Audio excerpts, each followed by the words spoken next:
Pada akhir abad ke-14, sebagai salah satu upaya pengembangan wilayah kekuasaan, Raja Galuh yang berkuasa waktu itu menugaskan salah satu kerabatnya untuk berangkat ke arah utara, mencari dan membuka lahan pertanian baru bersama beberapa kepala keluarga. Perjalanan mereka akhirnya sampai di suatu daerah di Tatar Sunda, tepatnya di bagian tengah, yang tidak diketahui apa sudah ada penduduknya atau belum sama sekali, dan mereka pun langsung membuka lahan pertanian. Komunitas penduduk tersebut kemudian berkembang dan membentuk pemerintahan setingkat kerajaan kecil atau kerajaan bawahan yang bernama Tembong Agung pada tahun 678 Masehi, yang kini daerah tersebut berada di desa Citembong Girang, Kecamatan Ganeas, Sumedang. Kemudian mereka pindah ke Kampung Muhara, Desa Leuwih Hideung, Kecamatan Dharma Raja, Kabupaten Sumedang sekarang, dengan raja pertama yang tercatat dalam sejarah Sumedang, yang bernama Prabu Aji Putih atau Prabu Lembu Peteng Aji, yang merupakan putra Ratu Komara, keturunan dari Wretikan Dayun. Kerajaan kecil tersebut berinduk ke Kerajaan Galuh. Kemudian selanjutnya, dari Prabu Aji Putih terjadi pewarisan kekuasaan langsung kepada putranya yang bernama Prabu Tungtang Buana, yang kelak dikenal dengan nama Prabu Tajimalela. Untuk sebagian ahli sejarah Sumedang, beliau dianggap sebagai peletak dasar berdirinya Kerajaan Sumedang Larang. Ada yang berpendapat nama Sumedang berasal dari ucapan beliau yang terkenal, yaitu Incun Medal, Incun Madangan. Artinya, aku dilahirkan, aku menerangi. Dari Incun Madangan inilah diperkirakan terjadi perubahan pengucapan dan dianggap cikal bakal nama Sumedang yang berasal dari Incun Madangan. Karena tidak berapa lama kemudian, beliau merubah nama kerajaannya menjadi Kerajaan Sumedang Larang. Sedangkan larang berarti unggul atau tangguh dan juga kuat. Beliau menyerahkan kekuasaan mula-mula kepada putranya yang bernama Prabu Lembu Agung. Namun tidak berapa lama kemudian, Prabu Lembu Agung menjadi resi atau pendeta. Maka tampuk pimpinan selanjutnya diserahkan kepada putranya yang lain, yakni bernama Prabu Gajah Agung, yang memindahkan ibu kota ke Kampung Siguling, Desa Pasanggerahan, Kecamatan Sumedang Selatan. Tidak ada keterangan atau alasan pemindahan ibu kota tersebut, apakah karena faktor keamanan ataukah kebiasaan berpindah ladang. Pada pewaris berikutnya, kekuasaan Sumedang Larang diberikan kepada Prabu Pagulingan, yang dilanjutkan pewarisan kepada Prabu Patuakan.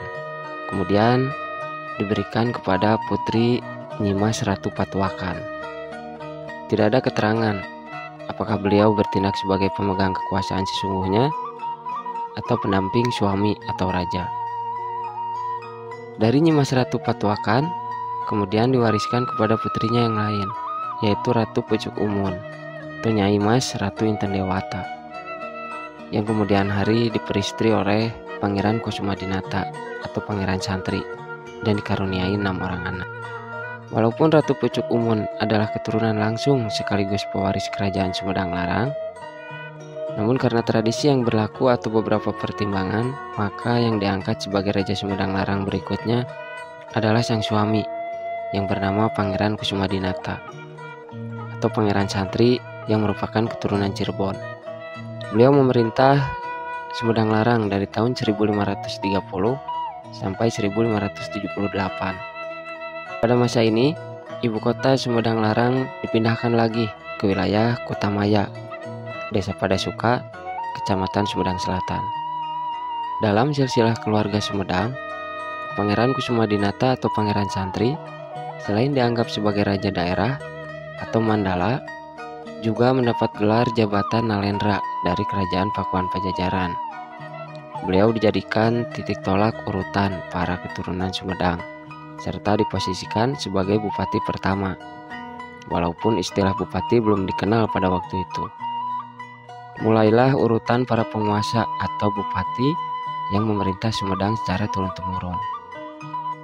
dimulai dari pewarisan kekuasaan atau kerajaan kepada salah satu putranya yang bernama Prabu Gisan Ulun atau Pangeran Kusumadinata II yang memerintah dari tahun 1578 hingga 1610. Pada masa pemerintahnya datang menghadap untuk mengabdi serombongan orang yang dipimpin oleh 4 Kandagalante. Mereka datang dari Pakuan Pajajaran yang sebelumnya telah dihancurkan dan diserang oleh Kesultanan Banten.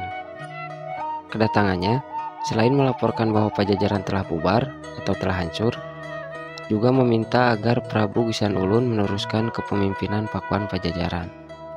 Diserahkanlah mahkota emas milik Raja Pakuan Pajajaran yang bernama Binokasih, berikut perhiasan serta atribut kebesaran lainnya, sebagai bentuk pernyataan bahwa Kerajaan Sumedang Larang telah ditetapkan sebagai penerus kekuasaan Pakuan Pajajaran.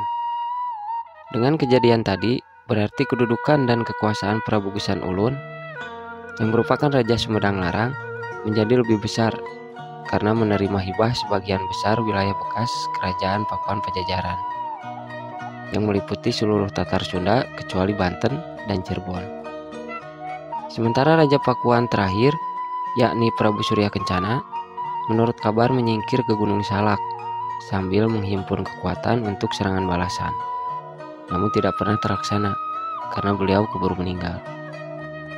Walaupun telah menerima wilayah kekuasaan dari bekas Kerajaan Pakuan Pajajaran, sulit bagi beliau untuk mengembangkan kekuasaannya karena posisi Sumedang Larang terjepit di antara dua kekuatan besar, yakni Kesultanan Banten dan Kesultanan Cirebon yang sama-sama mengincar wilayah bekas Pakuan Pajajaran.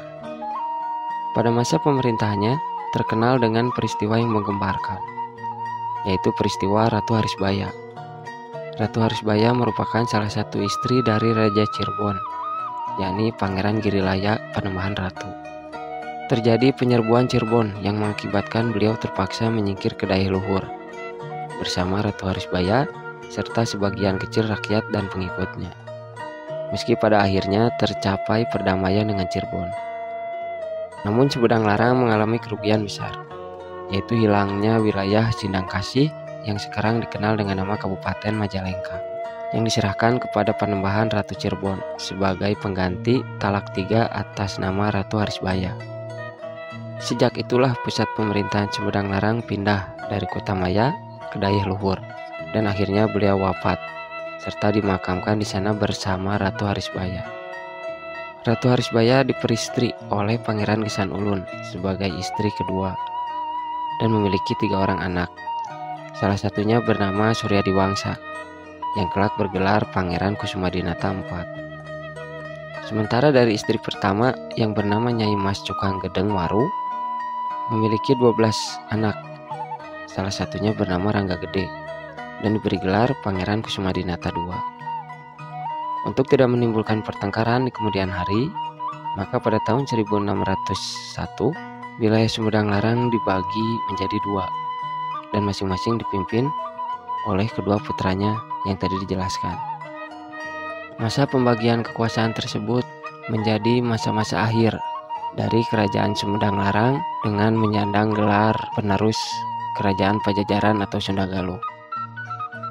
Karena pada masa selanjutnya wilayah Sumedang Larang akan dikuasai oleh Kesultanan Mataram yang dipimpin oleh Sultan Agung. Mengenai pembahasan Sumedang Larang pada masa Sultan Agung akan dibahas dalam video selanjutnya. Terima kasih sudah menyaksikan. Semoga menambah wawasan kita semua tentang Kerajaan Sumedang Larang. Terima kasih, semoga bermanfaat.